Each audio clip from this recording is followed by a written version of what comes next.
Hi,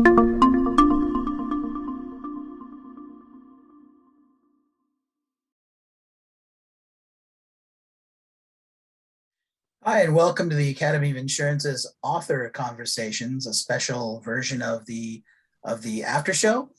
Joining us on the Author Conversations edition of the Academy of Insurance is our director, Patrick Ray, and today's guest is the author of Workers' Compensation in 2 Hours, The Business Owner's Guide to an Exceptional Workers' Compensation Program, Nancy Germond. Nancy, welcome. You're not just a faculty member of the Academy now, you're of our authors. So thrilled to have you here. Thrilled to celebrate your book. How's everything going? Are you excited? What's going on? Yeah, it didn't hit me till about 2 weeks after it published. I think maybe I was in shock because it had been a long process, from the birth of the book to actually getting it published. It was a work of love over a couple of years watching small business owners struggle. So about the second week it was published, it kind of hit me. Geez Louise, I finally accomplished this. So yeah, thanks for asking. Wonderful. Congratulations. Thank you. Your thoughts on the book, the process of reaching out to Nancy about the book, or Nancy reaching out to us about the book, and from its inception to creation. Can you give us your thoughts on the book and the topic in general? Yeah, so I think really a necessary book that needs to be out there for not just the insurance consumer, but for the small business owner in general, because workers' comp is a significant line item in their expenses. I mean, it's a big deal. It's a price point that often they don't feel like they want to pay. That it turns into a hassle for a lot of small business owners, but it's really important. And I was looking at my copy. I have the collector's red copy. For those out there, it's the yellow back that Nancy has. When we first put out our test copies, we had ordered a couple like this. So anyway, so Nancy, you start right off in the book with the question, why read this book? And my thought as I read it was, because this is important. But in just a short thought, why is it that people need to read this book? Well, because we struggle, and I'm also a small business owner. I own, with my husband, a contracting company, and you struggle with hiring the right candidate. Something as simple as just relying on a 7-year background check can be problematic. If you actually do a more in-depth investigation, you'll find somebody has something or has been to the penitentiary. I mean, we struggle with hiring, then we struggle with when to pull the plug, when to tell somebody you're not a fit in our safety culture. We struggle with building a safety culture. We struggle when an employee is injured and doesn't get well. We really struggle when the workers' comp claim audit comes in and we get hit with additional premium. And I have never had an audit where they paid me money, even after me arguing with them, right? And doing adjustments. I've always owed money.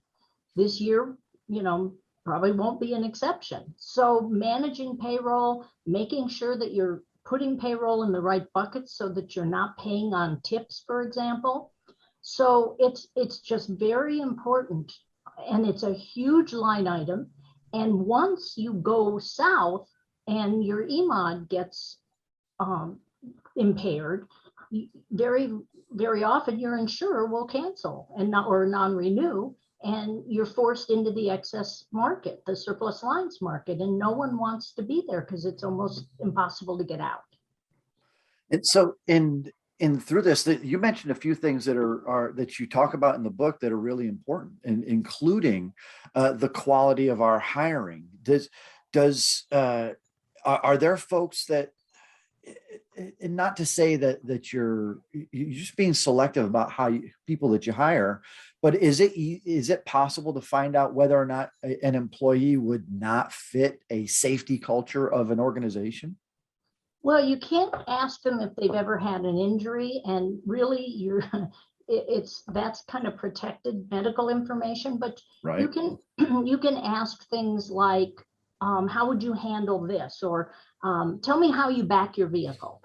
You can drill down in the interview process, and you can just ask pointed questions like, what kind of safety training have you had in the past, and how did you feel about it? And how do you feel about, a friend of mine interviewed with Mayo Clinic, and they asked her, do you pay your bills on time? And she said, I try, but not really. Sometimes I let my utility bills go for 2 months. They didn't hire her. Wasn't a fit for the Mayo culture. And she was very disappointed, but it was a pointed lesson to her to maybe take a look at that area of her life. So you can ask questions like that to try to drill down. The best thing is having new employees onboarded over a period of time with other successful employees. And you see how they drive, you see how they handle themselves, you see how they lift. So it's very important. And now, in dealing with this as a safety culture thing, or as a culture that's working to reduce those workers' comp costs, you mentioned also communication as a part of the workers' comp program. How important is it to get claims reported quickly, and once somebody is injured, to maintain communication with that employee while they're perhaps out of work for a while? It is critical, and it's also critical that the supervisor talk to them, because the longer they're out of work, the more disenfranchised they feel and the less cared for. And so for the supervisor not to call and say, when are you coming back, but to call and say, do you need anything? We recently had an employee out for an extended period of time, and my husband took meals over to him. He took a pulse ox over to him so he could watch his pulse ox.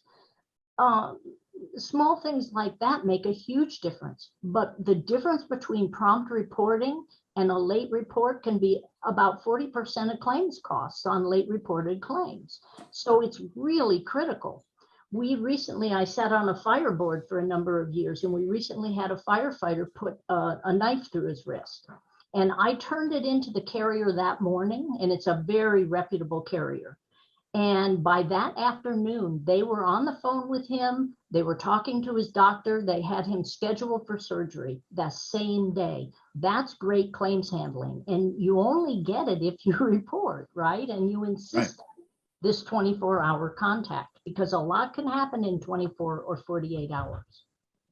Yeah, absolutely. And I just have one more question for you, Nancy. So how does it feel to be an author? Well, it feels really good. And it's funny because I'm president of our Rotary Club, and almost every week I get up and introduce myself to guests and everything. And I joke around and say, did I mention I wrote a book? The first couple of times it's funny. So, so I think I was telling Jack, it really didn't sink in for a couple weeks. And then in one morning, I saw one of the press releases that I had written in our local paper, and with my picture, and I went, oh, it really happened. You're actually an author. Yeah, actually. And for years I've been writing for other people, Patrick, and one day I just decided I need to stop and start writing for myself. So Absolutely. it's been a great Excellent. thing. And I appreciate all the help you all, Stan, you never even wanted to look at the manuscript because you knew me as a trainer. So that relationships, it's all about relationships. Nancy, your book, it's interesting because, we're the Academy of Insurance, and, you give a lot of your classes on the subject of insurance hiring, but your book has sold and placed highly on the Amazon lists of risk management books, Yes. small business and entrepreneurship books, and also kind of touching on the relationships part of it.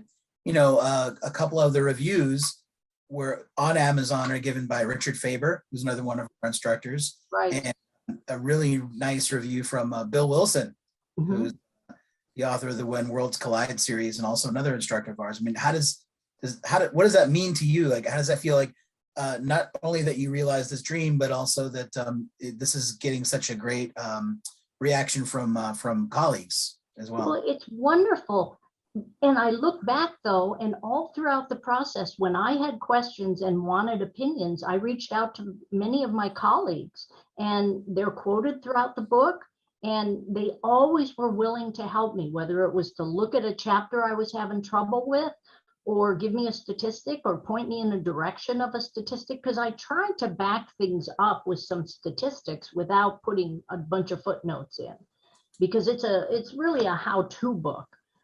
It's not, something they're going to use probably in a college, although they in an insurance class, they probably could. So it was just so helpful to have that support of my colleagues cheering me on. And at the very end, a friend of mine stepped in and volunteered to coach me through that last 2 months and keep me accountable. And it was just an amazing process. And of course, I owe her a big thank you. Sure. And it doesn't necessarily have to be a sequel, but what's now that you've got this out of the way, what is the next tome we can hope for from Nancy Germond? Well, the next one is called 101 Rules of Risk Management. And it's the tried and true rules of every section of risk management, from emerging risks to personnel issues to pension management, every kind of little stumbling block that business owners face, fleet safety. And I am working on that, and it'll just be a chapter per rule. And of course, rules are meant to be broken, but these are great guiding sources. So that's my next endeavor. I'm actually working on that now. Well, if we need to know how to break those rules, Nancy, I can't think of anybody else I'd rather go to for Call me. the guide. So we will do that. Okay, yeah, I'm good at helping break rules. I always have been. I'm a Pisces. Wonderful, wonderful. Well, thank you again. On behalf of our author, Nancy Germond, our author and our instructor, we hope to see you a bunch in 2022, working with the Academy again. And our director, Patrick Great, this is your host, George, saying thanks very much, everybody, for coming. And go to Amazon.com. Nancy Germond's book is on sale now. And soon you'll be able to get an ebook, and an audiobook is also in the works too. So great things. Looking forward to it, and we will talk to you next time. Have a great day. Thank Bye, you. everybody.